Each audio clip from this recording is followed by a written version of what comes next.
Darby Racing, episode 3 of the podcast series. Mark, it's going well so far. Yeah. But this is going to be a fun episode. Yeah, absolutely. We had a lot of feedback from the first podcast about the Rockstar days, the music days, and we're going to unpack a bit more of that. Yeah. Very interesting days. We're going to talk about more of the band stories, songwriting. Yeah.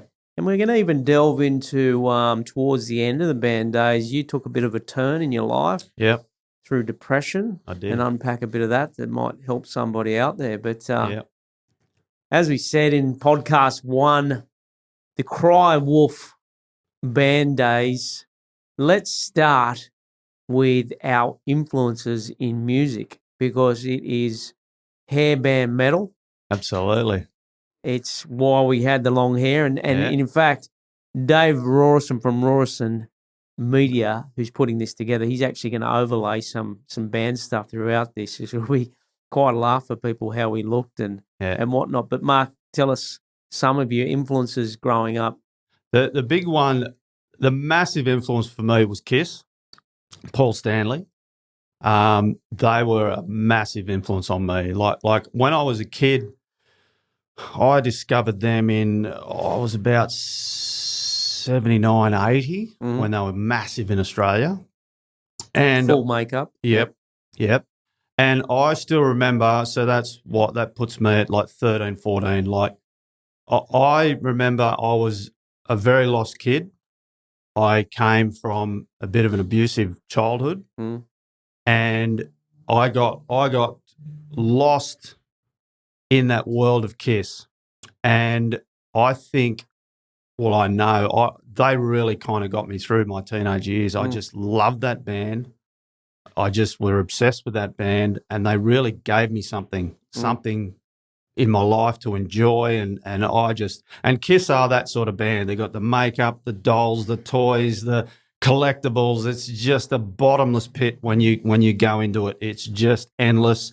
And on top of that, they got great music and all the rest of it. But so that's 70s. That's mid-70s? That was 79, 80. Right. And it was my brother, Darren, that introduced me to him. He when I went to live with Mum, he had this tiny little picture on his wall, tiny little picture of Kiss on the wall. And I'm like, who's that? And he's like, it's Kiss, man. You don't know Kiss? And I'm like, no, because I'd come from the country. At that time I was living with my auntie out at Carragable, middle of nowhere, Grenfell, living on thousands of acres, loving the horses. So it really didn't have a lot to do with music at that point. But when I came back there, he had this tiny little picture and he had the Dynasty album, which with I Was Made for Loving You, which was the monstrous hit. And I had no idea. Anyway, he introduced me and he started the monster. So I turned into just loving Kiss. And from there, it branched out into Bon Jovi were a massive influence, John Bon Jovi. And then you go down that rabbit hole of Skid Row, Motley Crue, Warrant, Poison, like that whole 80s What is it that metal. grabbed your butt? What in that, when you're a young fella, 30 years, what is it? What's that moment that you went, I want to do that. I love this. Well, I think what it was, the time when I thought I want to do that, I remember it now vividly. Striper came out to Australia. It was about 84, 85. They came out, they were at the Horton Pavilion, and I went there with Darren, and we got right up close to them, and it was the first concert I ever saw. So it was Striper in Australia. Christian rock band, massive singer. The ones that threw the Bibles at you? Yeah. Michael Sweet, one of the best singers, vocalists. Did you catch one? No. No, that's your problem. But I was standing there and I'm looking and watching him and just going, it was epiphany. It's like, I got to do this. I got to do this. I can do this. Yeah. How am I going to do? But at that point, it was like, so how do I do it? What do I do? I didn't know I could sing. I couldn't play an instrument. What am I going to do? Could have been a roadie. Before that, I'd actually tried to learn guitar. Yeah. I went to, what was his name down at, was it Bill? What was his name? Bill. Bill. My guitar teacher. Campbelltown. Yeah, for your guitar teacher. So I went to see Bill, and I'm trying to learn guitar, and it's the same thing. You go with your guitar, you got no idea, and they give you the ding, ding, bing, bing, bing, bing. Ah, shit. And then he'd get it. I remember he'd give you lessons, and there you go, young fella, go away and learn that. And you'd go home and go, ding, bing, ding, ding, ding. Yeah, this is ridiculous. This is stupid. And he would say, now don't go home and listen to your Kiss records. Go home and try and practice what I've told you, you little dink, dink, dinks. Anyway, I give it away. I go, you'd air guitar, wouldn't you? I'm not a guitarist. I can't play guitar. Fast forward, I see Striper, and I go, I've got to do that. He's a great singer. No, I want to be the drummer. Oh, drummer. I can be the drummer. So I go home and I say to Mum, I want a drum set. So we went to Cabramatta, this little shop. We got a drum set. I got home to Kent Lynn, and I was away. No idea, teaching myself. Me and Darren used to get in there, and we'd play along to Motley Crue, and it was you'd be breaking drumsticks. And anyway, you started to go, this is not for me. I don't think this is for me. Like, I don't know. So then you started to go, I just don't think I'm meant to be a musician. I love it. Yeah. But I don't know. I haven't got the patience to learn guitar. The drums aren't really doing it for me. You would have been growing your hair by then already. The hair was growing. The hair was growing. That was very important, the look. Absolutely. Absolutely, it was important. If you didn't have long hair, well, I remember fast forward when EMI Records were interested, I'd cut my hair. Yeah. And I said, mate, I'm not interested, because he said, we're interested in the singer. It was all about the look. Yep. I'm interested in the singer and the guitarist. I said, well, I'm a singer and I've cut my hair. And he said, what's that matter? I said, well, I can't sing anymore. I've cut my hair. I can't do it anymore. So it was massive. The image was massive back then. And if a new band came out and they didn't have the image, you weren't interested. Mm. You wouldn't look at them. You would not. It's the same in the movies, like the Brad Pitts and the half of the reason, they're so famous is just their look. And it's the same in the bands, Yeah. And if they could actually play music as well, they were superstars. Yeah. Yeah. So that's how you got in. Yeah. Yeah. So how did you work out with the guitar and It's a great story. You actually started as a little sparrow, didn't you? No, year 7. Sparrow is... I'm year 7. I'm the quietest kid. Yeah. I'm shy. I've got the bowl haircut. Yeah. I'm a nobody. Right. I'm not popular with the girls. Right. I love my sport. Yeah. I'm on a year 7 excursion, and Walkmans had come in. Right, yeah. So I'm a little bit younger than you. Yeah. Walkmans came in, and a friend of mine's got the AC/DC album going. Right. Never heard AC/DC, right. Don't know who they, not much into them. Akadaka. Says, have a listen to this. And I got hooked. So first band I got into was Akadaka. And it was great. Shook me all night long, all those. Yeah. Then another friend the next year, Open Up and Say Ah comes out. Poison, Open Up and Say Ah. Nothing but a good time. Fallen Angel. Every rose has its thorn. And that hooked me. Right. I still hadn't got the feel for a band and all that stuff. We're in sort of year 8 there.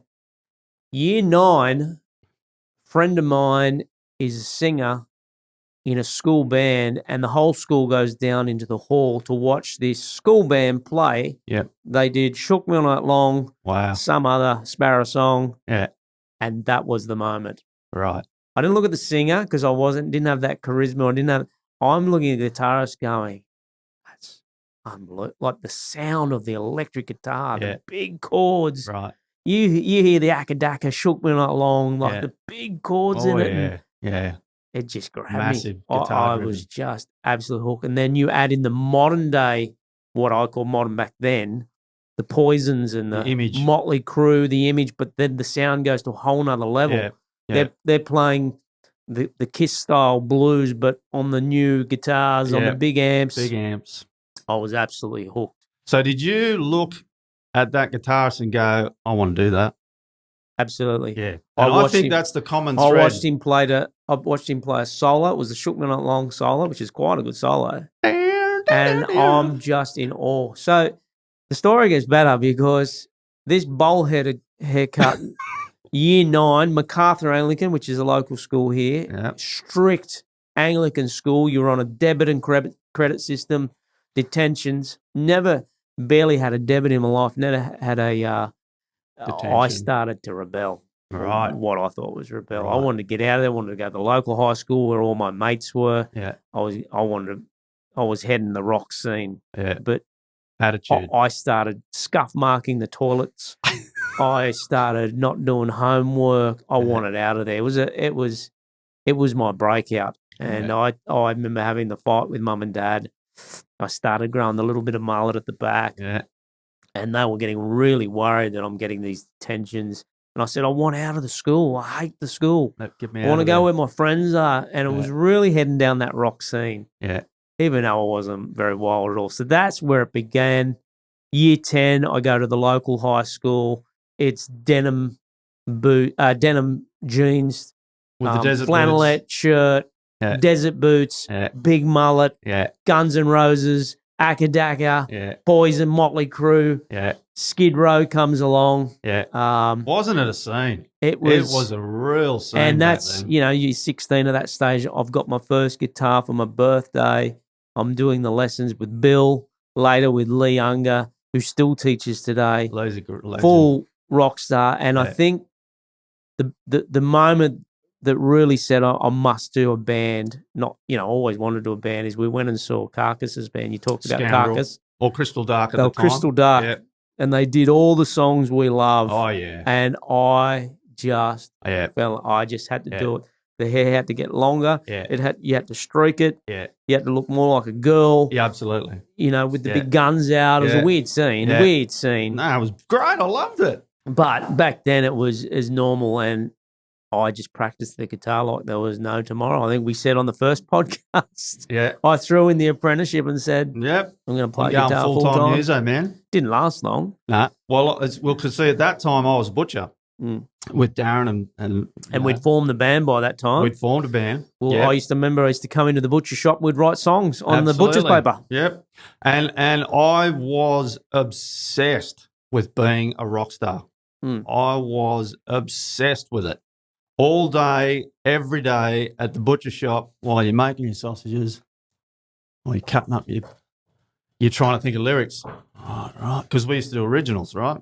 It was all about being originals. You knew covers. It was originals. You're going to be a rock star. You're going to make it. And in the end, Darren ended up saying to me, I've got to be honest with you, man. I'm sick to death of hearing about lyrics and rock stars and rock bands, and I'm sick to death of hearing it, man. Like, I'm just over it. And it was just like, what?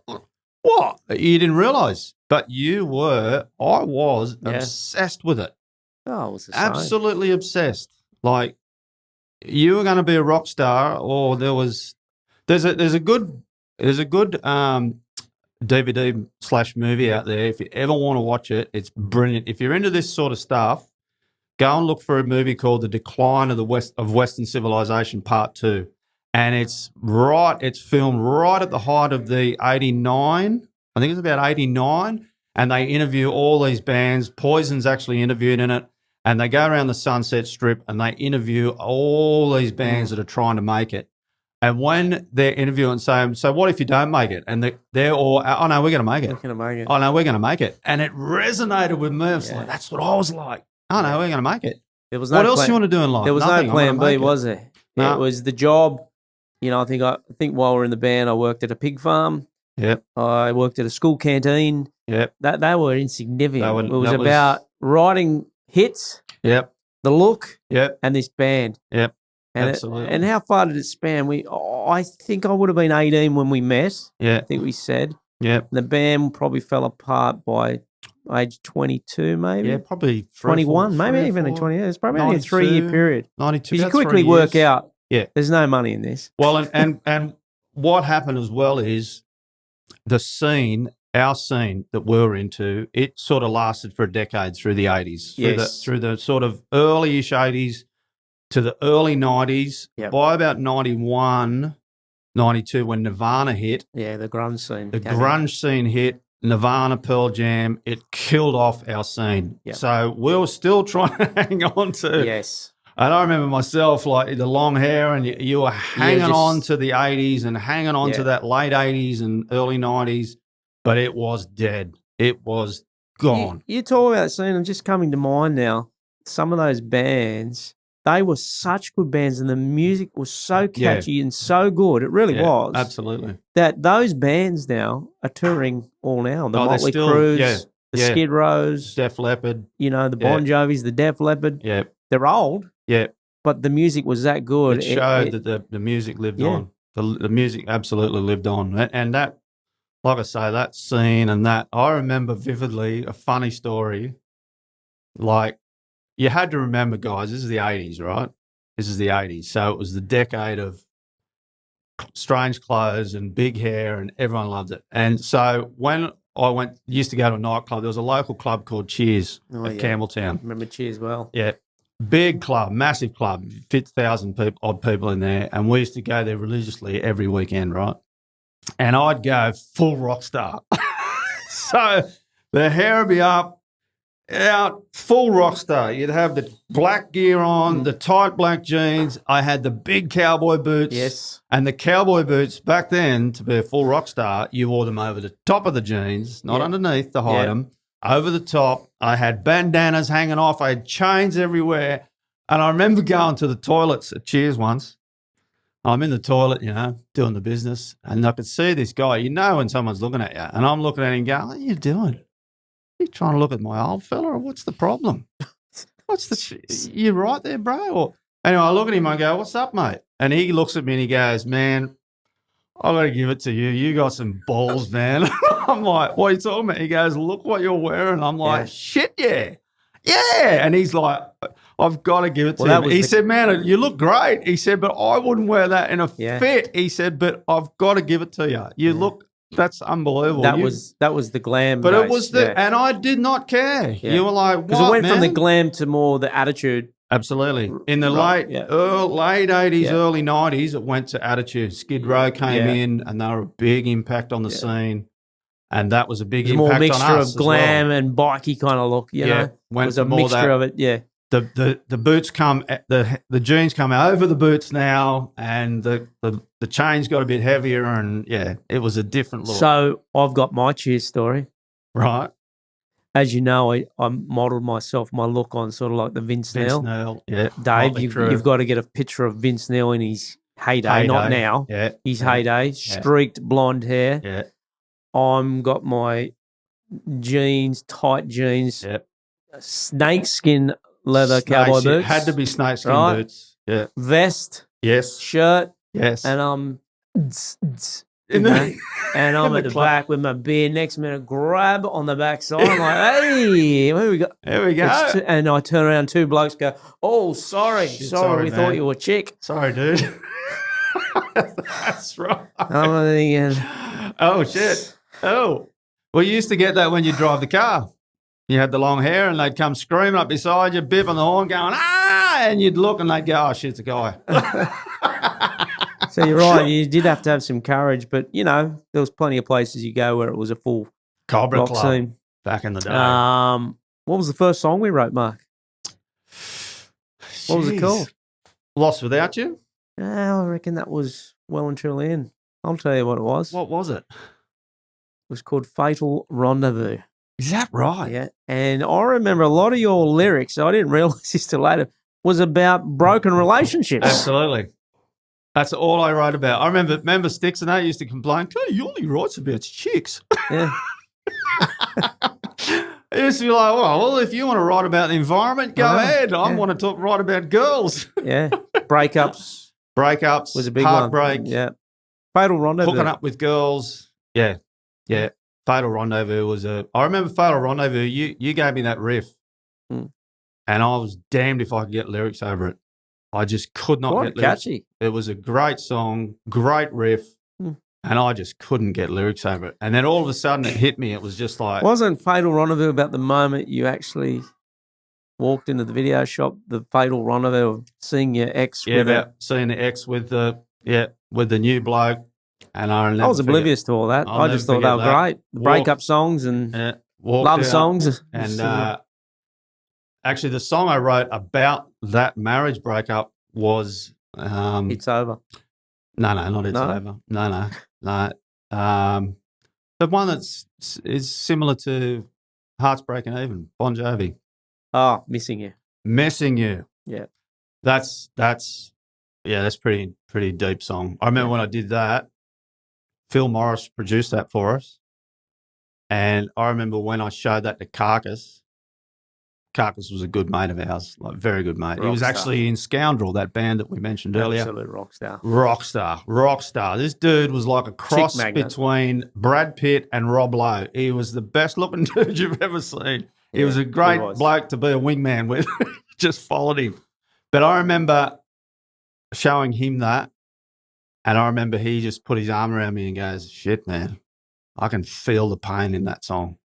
And it was just like, yeah, it came out. Like, it came out. But I do remember that. I remember all my songs were about chicks. Yeah.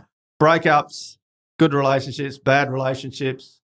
Although I did write Mama about being abused as a kid. Yeah, we got a bit of That was when we got Attitude in the early 90s. Well, I think it's probably a good time in the podcast just to pause and we'll get Dave to play a little bit of just a little bit of a taste of the gig from the Chevys, which we talked about, the Chevys band competition. First band comp. Yeah. And you can have a bit of a laugh at the long hair and whatnot. Yeah.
So there you go.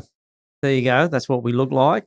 And as you saw from that, now, when I hit the stage, I don't care whether it was the first gig at Ambervale Tavern, yes, or Chevy's there, or Molly Maguire's, or Star City, wherever I was on the Entertainment Centre stage. Yeah. That's where I was. And there was 10,000 people in front of me. I didn't care that there was 10. I was up there and I was just going to... Well, you put a lot of pressure on the rest of us to move I used to get drumsticks thrown at me. Move, you got to move. Because all the bands, you don't just stand there. You have to thrash about and you have to pull the moves. And Yeah.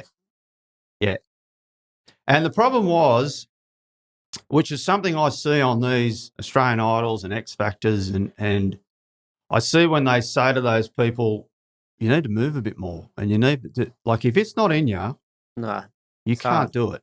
Well, because I remember at sometimes they said to me, you need to settle down a bit.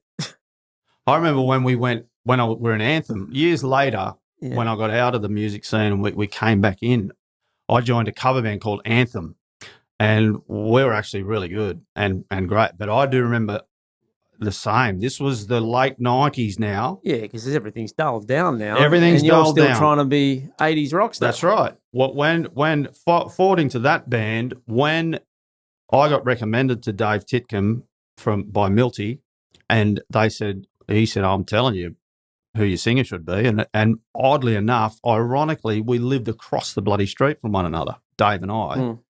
So he approached me, and I was kind of like, cover band, because all them years, cover bands were just useless. You're joking, right? You can't write your own stuff. You got to be a cover band. Really? Mm. So when he approached me, it was like, cover band, man. But he said, no, we're a different cover band. We're going to do Van Halen, Bon Jovi, Kiss, whatever you want to do, we'll do it. You go, where do I sign? And I'm like, sign me up. So I auditioned for them. Yeah. Anyway, I auditioned for them. Actually, was doing Pound Cake, Van Halen, and a couple other big songs, and they just said, you're in. Yeah. So doing that, like, that band was just unreal, like Anthem. Like, we were playing some of the best. And when you joined later. Joined as the bass player. But I remember at that time, the reaction I got from the fans was, I remember after a gig would finish, there'd be a line of people waiting to talk to me, and they would all come up and just say, man, you guys are unbelievable. Because at that time, the late 90s, early 2000s, people were just standing there playing their guitars. That's what I was about to say. Would you accredit that to you still I'm still singing and moving like Bon Jovi, what we were back in the... Absolutely. Back on that video, and people weren't seeing that, and so suddenly you come out and do that, and they're like, I'm out there doing handstands and backflips and flying off the set. I challenge anyone, if you could go back in time now, or if you had a young blokes to see the sort of music we used to listen to, but see the stage show, the stage presence, absolutely, you'd be blown away. If you saw Motley Crue, Poison, Skid Row in their absolute prime, and you would be blown away. You mightn't be into their music now, and it changes, but the stage presence live, that's been lost today. Well, there's no bands doing that today, I don't think, like they used to. Well, and I tell you, I can attest to that too, because the fireworks, the laser shows, the lasers, the bombs.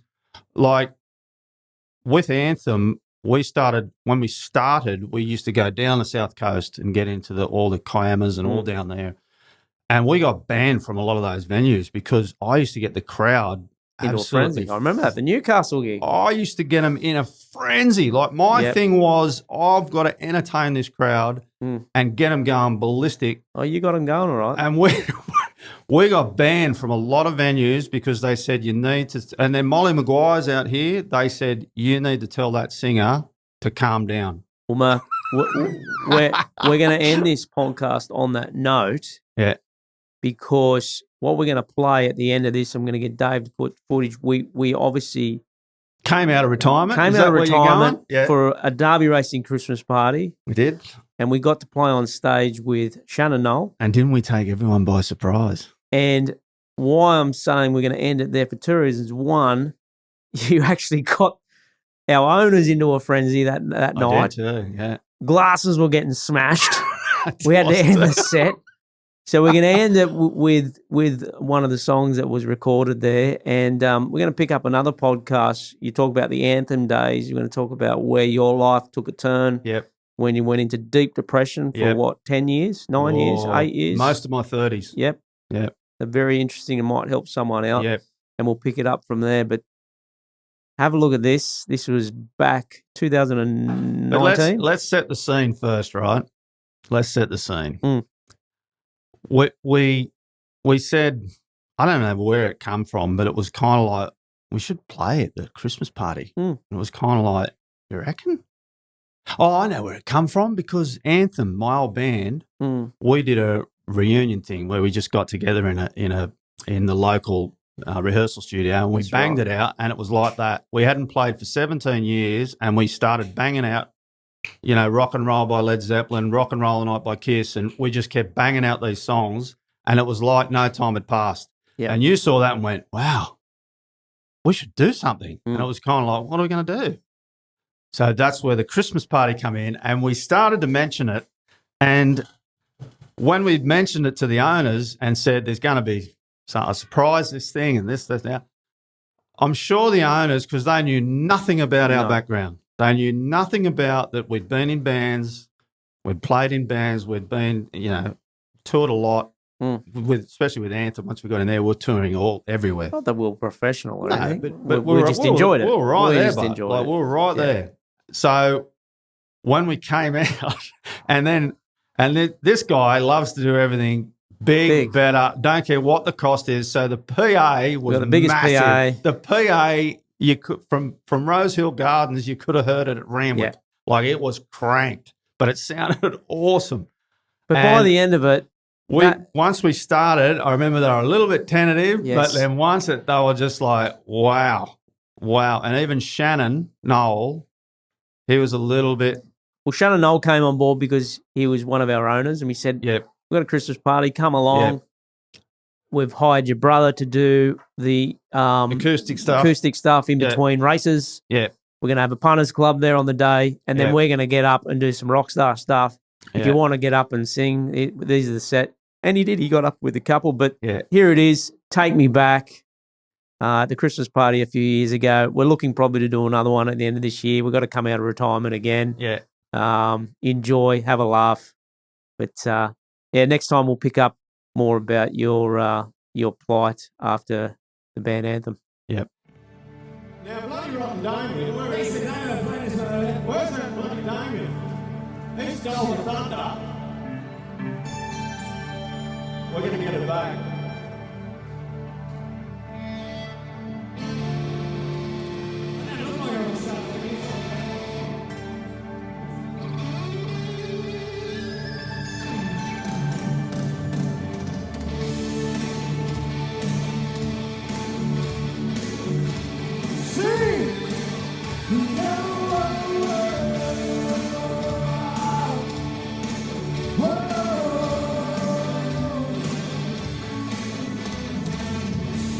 Never expected to be in your wildest dream.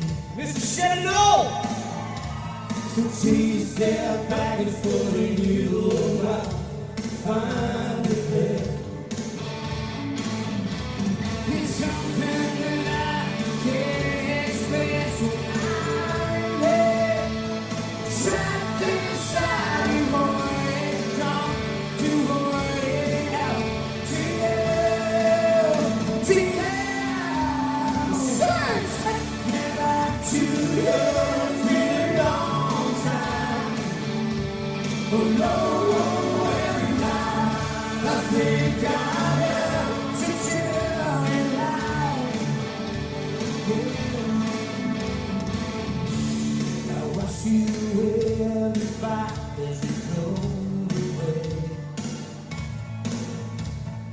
Didn't know that it would be the last time of day. And I'm feeling you and nobody cares. You said that all the time. Oh, till you sat back and see you staring out. I'll see you the day you die. Oh, take me back to the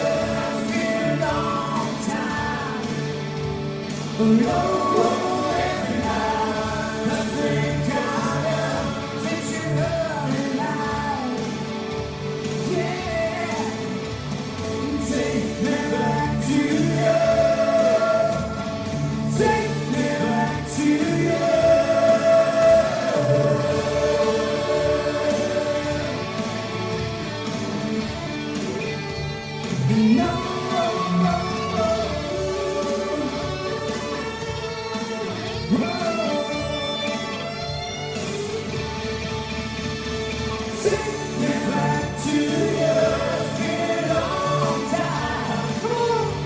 alone.